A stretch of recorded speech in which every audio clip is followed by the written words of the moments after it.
Good morning, students. Today we will look into Economics Chapter 3, next topic, Formal Sector Credit in India. See, people obtain loans from various sources. The various types of loans can be conveniently grouped as formal sector loans and informal sector loans. See, among the former are loans from banks and cooperatives. The informal lenders include money lenders, traders, employees, relatives and friends, etc. See, there is a graph given here, graph 1. There it's mentioned, we can see the source of credit per 1000 of rural households in India in 2012. That's it's see money lenders 33%, okay, and commercial banks 25%, and cooperatives also 25%, okay. So government only 1%. So this is given here like that. See, the Reserve Bank of India supervises the functioning of formal source of loans. See, we have seen that the banks maintain a minimum cash balance out of the deposits they receive.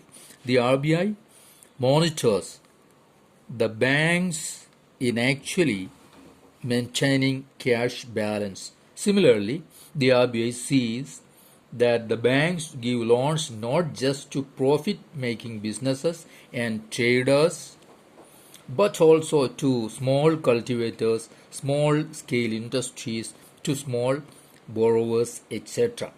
So periodically, banks have to submit information to the RBI on how much they are lending, to whom, at what interest rates, etc. Okay, so there is no organization which supervises the credit activities of lenders in the informal sector. So that's the difference between formal and informal sector credit. Okay, so they can lend at whatever interest rate they choose.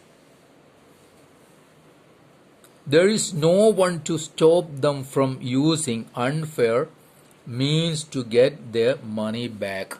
So formal sector means that banks are monitored by RBI, Reserve Bank of India, but the informal sectors like money lenders, nobody is there to monitor them, so they can collect whatever interest rate.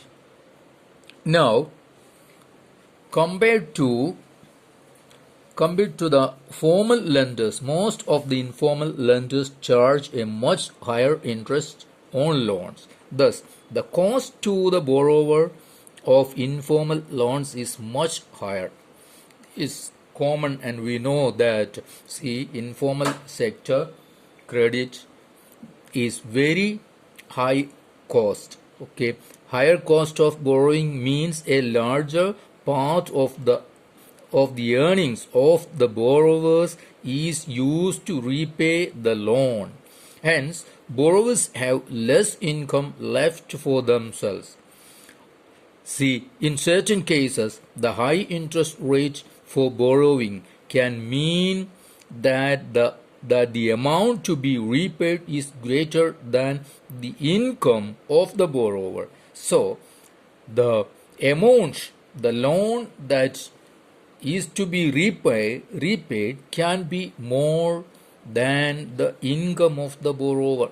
So it would push the borrower into debt trap. So this could lead to increasing debt, okay, and debt trap. Also, people who might wish to start an enterprise by borrowing may not do so because of the high cost of borrowing. So if the cost of borrowing is too high, people, those who want to start any enterprise, they won't be able to do that. So, see, because of these reasons, banks and cooperatives societies need to lend more.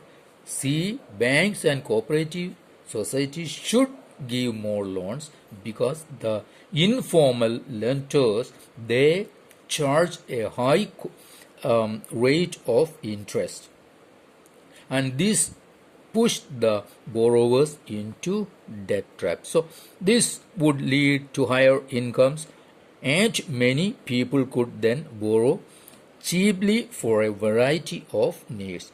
What if the banks and cooperatives give more loans? Then that would help.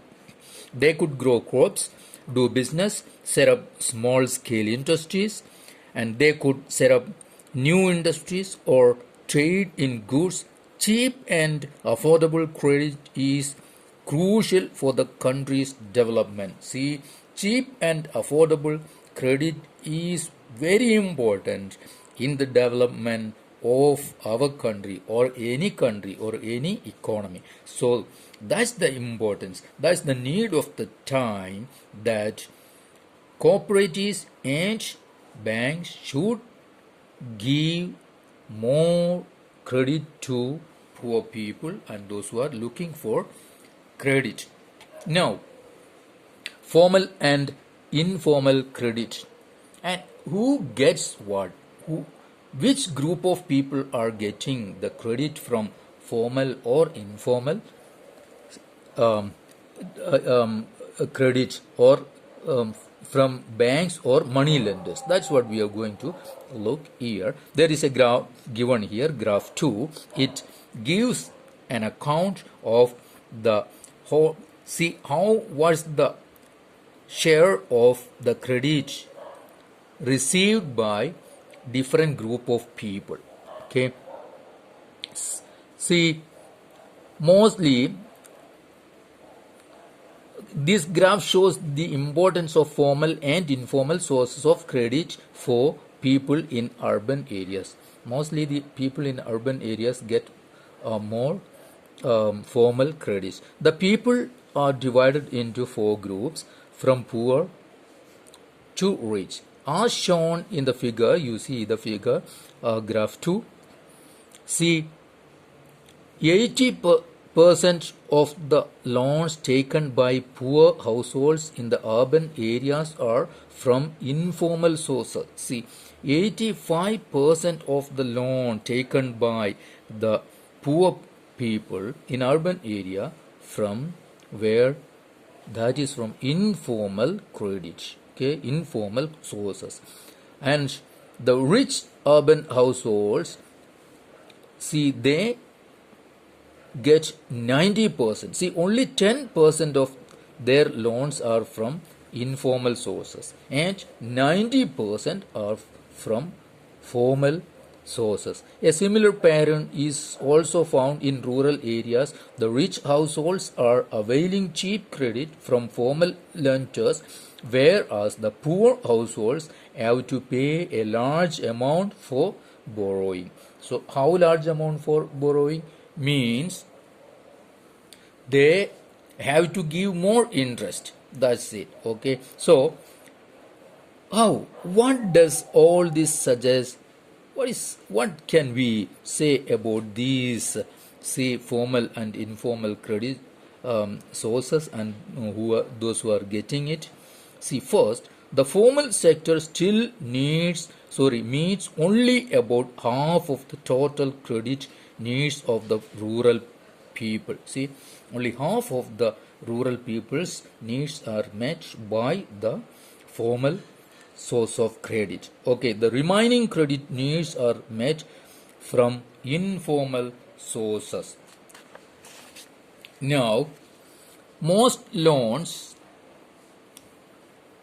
from informal lenders carry a very high interest rate and do little to increase the income of the borrowers. Thus, it is necessary that banks and cooperatives increase their lending, particularly in the rural areas. Okay, so the banks and cooperatives should increase their lending in the rural areas so that the dependence on informal sources of credit reduces. And next, secondly, while formal source sector loans need to expand, okay, it is also necessary that everyone receive these loans. See, while expanding the formal sector loans, everybody should get it. Not just rich people are able to, they only get, but poor people also should get. At present, is the rich households who receive formal credits, whereas the poor have to depend on the informal sources. It's important that the formal credit is distribute more equally. It is distributed more equally so that the poor can benefit from the cheaper loans. Today, cheaper loans or the formal loans are not being accessed or received by the poor people. These are mostly received by the rich people. So there should be change. There should be that government and other agencies should take initiative to provide loans to the poor.